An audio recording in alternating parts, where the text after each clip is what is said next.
Game of Thrones spent 8 seasons showing you how dark medieval life could get. The Red Wedding, the dungeons, the heads on spikes outside the castle gates. George R.R. Martin spent decades researching actual medieval history before writing a single word. He has said publicly that real history was often too dark to put directly on the page. He chose to soften it before putting it on screen. What you watched was a filtered, dramatized, and made-for-television version of what actually happened. The real medieval period ran from roughly 500 AD to 1500 AD across Europe. It lasted 1,000 years and touched hundreds of millions of lives. Most of those lives were defined by conditions that no television production budget could accurately recreate. Here is what medieval Europe actually looked like when you remove the dramatic lighting and the musical score. Part 1. Your body was never clean. Medieval Europeans did not bathe regularly, and this was not simply a cultural preference. Heating enough water for a full bath required hours of labor and significant quantities of firewood. For ordinary people, firewood was a scarce resource prioritized for cooking and winter survival above all else. A full bath was therefore an occasional luxury that most people experienced only a handful of times per year. Between baths, people cleaned themselves with linen undergarments that were changed and laundered regularly. The theory was that linen absorbed sweat and dirt and could be washed more easily than outer clothing. This worked reasonably well in theory and considerably less well in practice during summer months. Your outer clothing was almost never washed because washing degraded the fabric rapidly. Wealthy people replaced expensive outer garments when they wore out. Ordinary people wore the same outer clothing until it fell apart, which typically took years. Your teeth received no professional attention unless they caused unbearable pain. Medieval dental treatment consisted almost entirely of extraction with no filling, no cleaning, and no preventive care. Tooth decay was universal and began early because the medieval diet was high in fermented grains and fruit sugars. By middle age, most ordinary Europeans had lost a significant number of teeth to decay and infection. By old age, which began at around 40, a full set of functional teeth was genuinely unusual. Your hair harbored lice as a matter of routine throughout the year. Lice were so common that medieval manuscripts include detailed instructions for their removal as standard household knowledge. Removing lice was a regular domestic task, not an emergency response to an unusual infestation. It was simply part of what you did in the evening after the day's work was finished. Part 2. Childbirth was one of the leading causes of death. If you were a woman in medieval Europe, childbirth was the single greatest physical risk of your life.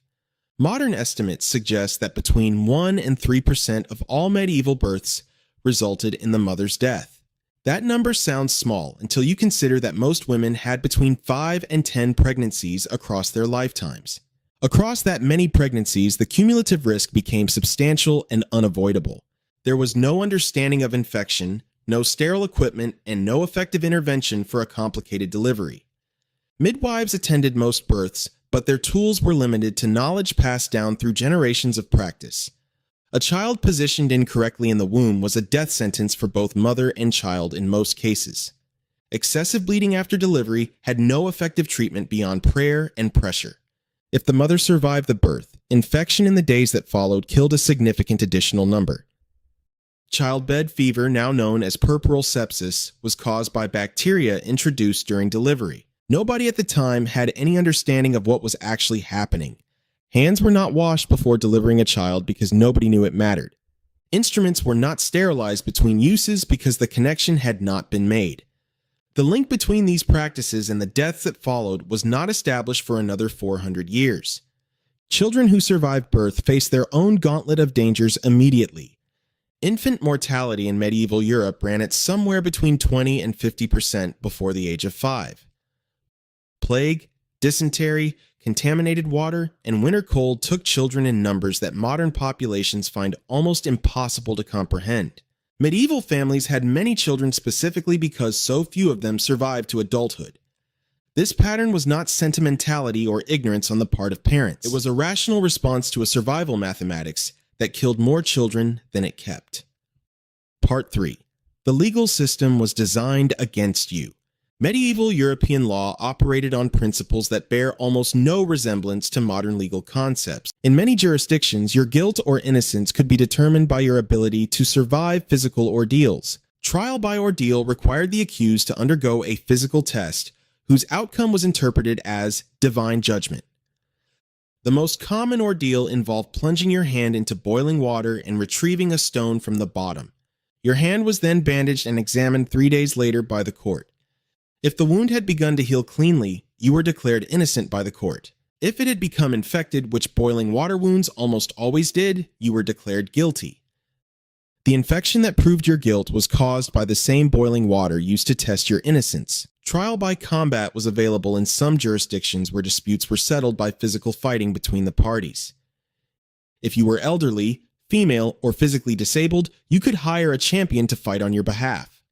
The assumption was that God would grant victory to the righteous party regardless of physical capability.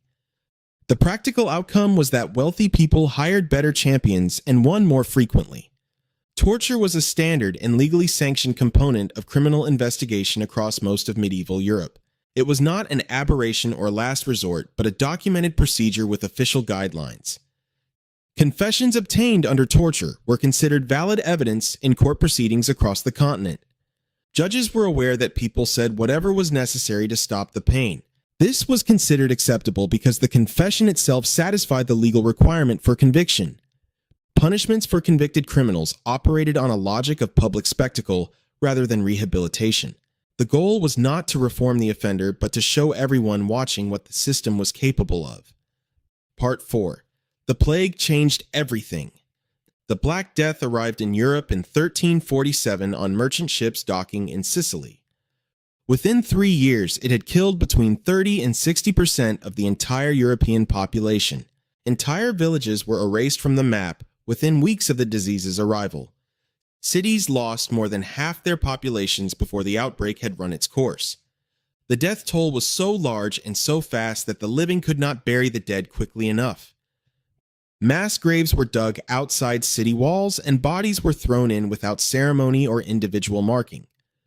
For people whose entire spiritual framework centered on proper burial, this absence of rites was a secondary catastrophe. The plague did not kill people quickly or cleanly in most cases. Bubonic plague caused swollen lymph nodes in the groin, armpit, and neck that grew to enormous size. These swellings grew to the size of an egg or an apple and were intensely painful to the touch. They were sometimes lanced in an attempt to drain the infection, which occasionally helped and more often spread it further. Septicemic plague infected the blood directly and killed within hours, often before any visible swellings had time to form.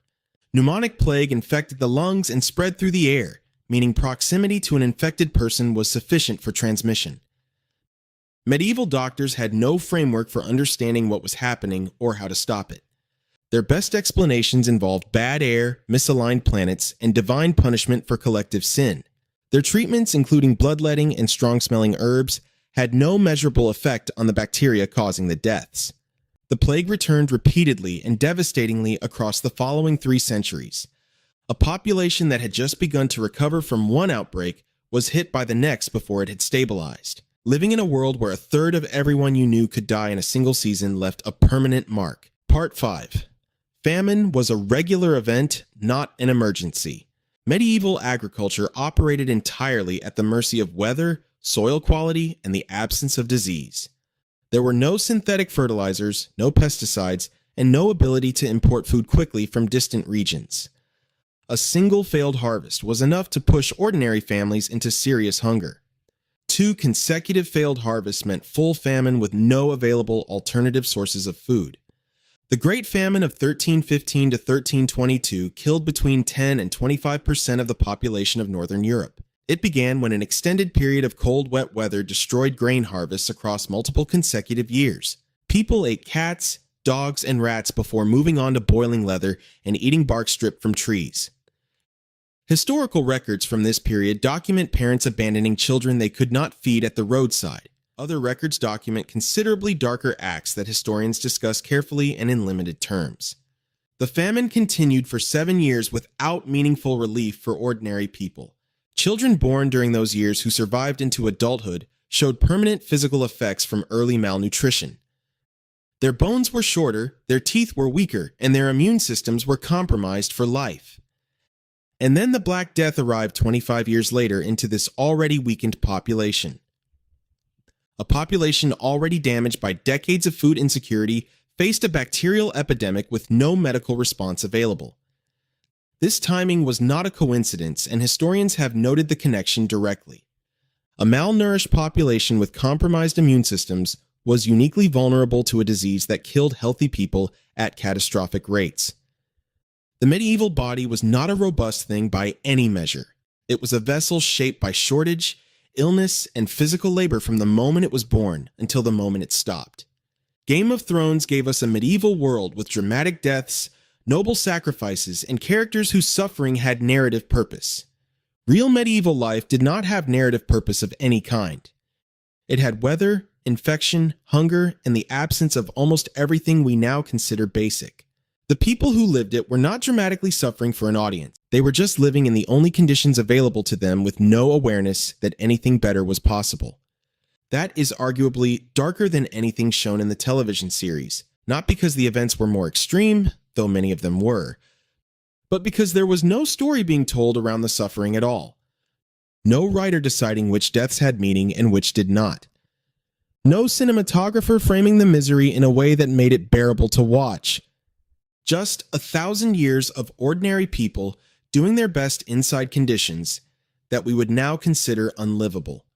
And most of them, most of the time, simply got on with it. Because they had no other option and no way of knowing that one would ever exist.